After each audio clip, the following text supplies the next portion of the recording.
Okay, I'm here today on a 2024 Airstream Globetrotter, 30-foot rear bump, twins. That doesn't matter. But my issue is that my wife plugged in her 7-way hitch upside down when she went on her own trip. We were practicing, watching her set up. She asked me, how does the 7-way go in? Never answer with, it only goes one way. Because apparently it can go one way and completely 180 upside down, which is what she did.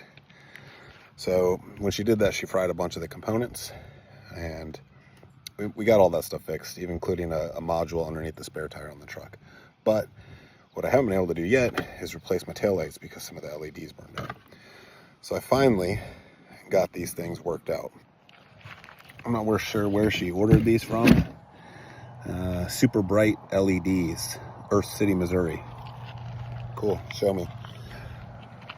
But you can see right here, tough to get out, man. This little shroud right here, super hard. So I ended up getting this guy from Ace Hardware, along with some of these Bondo spreaders in order to protect the side of the aluminum. And I was able to pop those covers off. 4 screws, Bob's your uncle, switch out the lights. Make sure you put something on here so you don't lose this bundle. If it falls back in there, you're in big trouble. Winner.